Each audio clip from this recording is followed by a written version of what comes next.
Hey Aries, all my Aries babies, Sun, Moon, Rising, Venus. I don't care if you have the first house stellium. If you're looking for Aries energy, this is the place. So I wanted to see kind of like what archetype should each sign go into this new year. Feel free to check out your other placements and please only take what resonates with you, applies, and let the rest fly because there are multiple people. But what I'm seeing here is um I'm just hearing Lion King, He Lives in You. So you might want to look up that song. I don't know why that song just like popped into my head, that little song. It's super cute. But it's almost like He lives in you. And the verses are like, He lives in you. Ayo. You have to listen to it if you don't know what the song is. But He lives in you just kept like popping up in me. And it's like, some of you guys, whatever your faith is, so for some of you guys, it might be your higher self. But if you resonate with a higher power, source, God, Christ, angels, it's almost like you're gonna feel an angelic presence living within you. It's very, very interesting how it's coming off because we have the death card. And this is Scorpio energy, but what I'm seeing is like you guys are still in the process for most of you. You may not be all the way there yet, is what I'm seeing. For some of you, you're in the process of some old energies phasing out. They haven't completely left, they're still around, but they're on their way out.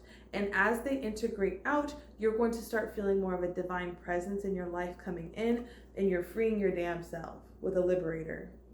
You see this? This is your archetype right now. She's liberating herself through the darkness, through that death energy. She's holding that torch. This is like Olympic energy that I'm getting, winning against the odds. There's something that you're overcoming, and it's something that you've either, it could be a relationship for some of you guys that you've gone back and forth with. For some of you guys, it could be your hometown and where you live, because how she is outside. This is talking about your childhood.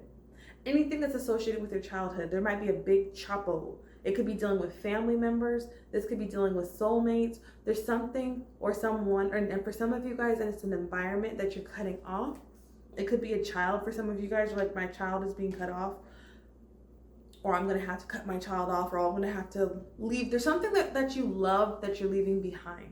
Now, it doesn't necessarily mean that it's a bad thing or that the person was negative. It's just there's something that you're releasing, and maybe it's almost phasing out. Maybe you almost left the situation with the death card. But for some of you guys, it could be already done. But you have the Wheel of Fortune, guys. The Wheel of Fortune. This is that Jupiter energy. I love it because Jupiter talks about blessings.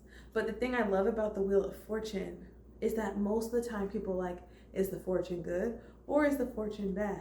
And the thing that I'm thinking about, it's like maybe some of you guys could have, I feel like some of you guys dodged a bullet of some kind, especially because we have Liberator. And it's almost like she's pulling down the lever of her Wheel of Fortune. It's almost like you're going like this to your life. This is my fortune.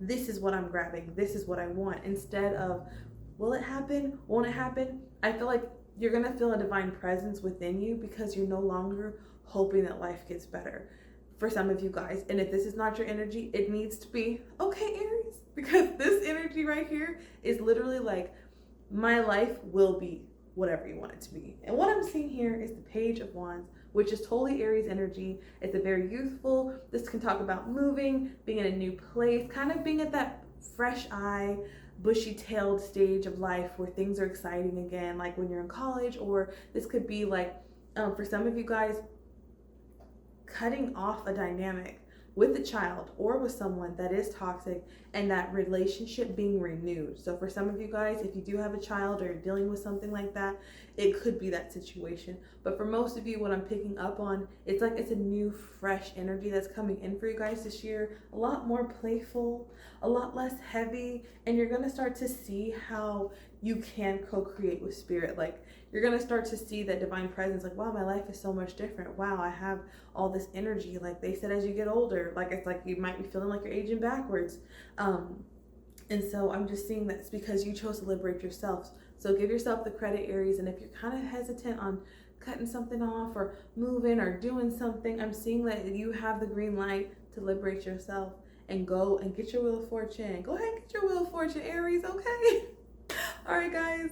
So I hope that you have a wonderful new year whenever you're watching this. If you'd like to book a personal reading, all of my information, how to book, memberships, different things that I offer will be in the link in the bio or below, depending on where you're watching it. And I'll see you guys in the next video. Bye.